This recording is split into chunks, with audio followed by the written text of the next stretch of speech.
Jalur rempah di Indonesia pada masa praaksara. Ini bagian dari materi IPS fase E kelas 10. Tujuan dari kegiatan pembelajaran ini adalah supaya peserta didik dapat menguraikan eksistensi jalur rempah bagi perdagangan dunia pada masa praaksara. Ini merupakan salah satu rute perdagangan rempah-rempah pada masa praaksara. Rempah Nusantara sudah masuk ke pasar Tiongkok sejak abad kedua sebelum Masehi, seabad sebelum terbentuknya jalur sutra. Dari Tiongkok, rempah melewati Asia Tengah, terus ke Mediterania, lalu ke Eropa. Komoditas utama yang diperdagangkan adalah rempah, juga kemenyan Nusantara, bukan sutra. Sutra sendiri lebih banyak dipakai sebagai alat tukar berbagai komoditas, termasuk rempah. Jadi, ramainya jalur sutra sejak abad ketiga sebelum Masehi sebagian besar dipengaruhi oleh lalu lintas perdagangan rempah. Bukti arkeologis yang mendukung jalur rempah di Indonesia pada masa praaksara adalah perahu layar di situs Liang Kacamata. Ada 3 gambar perahu dengan warna hitam pada dinding Liang Kacamata. Yang menariknya, digambarkan salah satunya dengan tokoh manusia di atasnya. Tokoh manusia digambarkan dengan posisi berdiri, dengan sebilah senjata digambarkan pada bagian pinggangnya. Bentuk senjata yang digambarkan menyerupai bentuk hulu keris atau pedang karena digambarkan dengan pelindung genggaman tangan. Penelitian prasejarah yang dilakukan oleh Balai Arkeologi Kalimantan Selatan pada kawasan Kars di Kecamatan Maentewe, Kabupaten Tanah Bumbu, Kalimantan Selatan, menemukan adanya indikasi kegiatan maritim pada masa prasejarah. Bukti arkeologis yang berikutnya adalah situs Here Sorot Entapa di Kisar, Maluku. Terdapat lukisan perahu serta lukisan penari dan gendang logam yang dilukis pada batu. Di situs tersebut juga ditemukan gendang dongson dari Vietnam Utara dan Tiongkok Barat Daya era kurang lebih 2500 tahun yang lalu.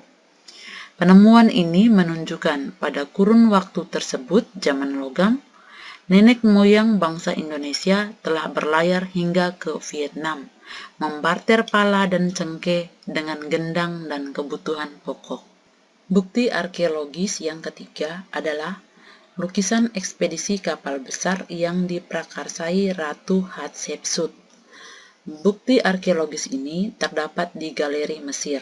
Di bawah lukisannya tertera huruf hieroglif yang menjelaskan kapal itu membawa pulang berbagai jenis tanaman dan bahan wewangian untuk pemujaan. Di Terka, sebuah situs kuno di Mesopotamia, sekarang Suriah, ditemukan jambangan berisi cengkeh di gudang dapur rumah sederhana tahun 1721 sebelum Masehi. Selain itu, di dalam lubang hidung Ramses II, ditemukan lada hitam sebagai bahan pengawetan mumi. Bukti arkeologis yang kelima adalah situs Karangagung di Sumatera Selatan, dan bukti arkeologis yang keenam adalah situs Buni dan Patenggeng di Jawa Barat. Pada situs ini ditemukan manik-manik, karnelian, dan gerabah dari Arikamedu, India Selatan. Benda-benda tersebut diperkirakan berasal dari tahun 600 sampai 200 sebelum Masehi. Bukti arkeologis yang ketujuh adalah situs Seririt di Buleleng, Bali. Pada situs ini ditemukan cermin perunggu sebagai bekal kubur dari zaman dinasti Han dari Tiongkok tahun 8 sampai 23 Masehi. Selain bukti arkeologis, terdapat juga bukti tertulis yang mendukung jalur rempah di Indonesia pada masa praaksara. Bukti tertulis yang pertama itu datang dari India. Terdapat beberapa sumber. Yang pertama, Sumber tertulis India dari abad ketiga sebelum Masehi berulang kali menyebut Jawa sebagai asal rempah-rempah. Yang kedua, Kitab Petunjuk Pelaut ke Lautan Eritrea, nama kuno Yunani untuk Samudra Hindia, menyebut kapal rempah-rempah dari arah timur. Yang ketiga, Kitab Ramayana menyebutkan sumber kayu gaharu dan cendana berada di daerah timur Nusantara.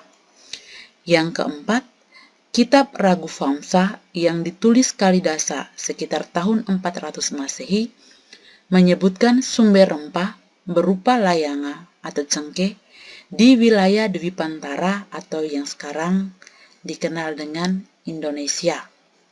Bukti tertulis yang berikutnya datang dari Gaius Plinius Secundus atau yang dikenal dengan Pliny the Elder. Dalam catatan perjalanannya, ia menyebutkan tentang para pelaut pemberani dari timur yang datang membawa kayu manis dengan menggunakan perahu sederhana. Plinius sendiri menyebutkan daerah itu adalah Ethiopia, tetapi dia meyakini tanaman tersebut merupakan endemik Asia Tenggara.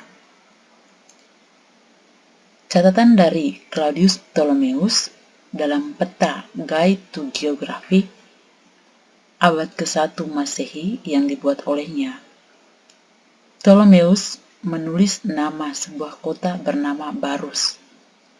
Tempat ini merupakan kota pelabuhan kuno sumber kapur Barus, komoditas yang diburu pelaut Yunani, Romawi, Mesir, Arab, Tiongkok, dan Hindustan pada masa itu. Bukti tertulis dari Tiongkok yang pertama adalah berita Tiongkok yang menyebutkan utusan Raja Bian dari Kerajaan Jawa berkunjung ke Tiongkok. Yang kedua, berita dari dinasti Han menyebutkan tentang kewajiban bagi para pejabat tinggi yang hendak menghadap kaisar untuk mengulum cengkeh menghilangkan bau mulut. Sumber lain dari Tiongkok menyebutkan cengkeh datang dari Mowu atau Maluku, digambarkan berbentuk seperti paku. Dalam berita Tiongkok lainnya disebutkan tentang kunjungan utusan dari Holotan, sebuah negeri di Sipo atau yang sekarang dikenal dengan Jawa pada tahun 430 Masehi. Sejak saat itu, Tiongkok mendapat pasokan rempah Nusantara secara berkala meski dalam jumlah yang terbatas. Berikut ini adalah contoh sebuah soal latihan tentang jalur rempah di Indonesia pada masa praaksara. Jalur rempah sebagai jaringan niaga nenek moyang bangsa Indonesia pada masa lampau memberi makna bahwa A. Jalur rempah merupakan salah satu jalur perdagangan tertua di dunia. B. Jalur rempah adalah jalur sutra yang dilewati oleh bangsa Tiongkok. C. Jalur rempah hanya dilalui oleh pedagang-pedagang dari Nusantara. D. Rute jalur rempah hanya ada di perairan Indonesia. E. Jalur rempah masih digunakan oleh bangsa Indonesia saat ini. Jawabannya adalah A. Jalur rempah merupakan salah satu jalur perdagangan tertua di dunia. Sekian pemaparan materi singkat tentang jalur rempah di Indonesia pada masa praaksara.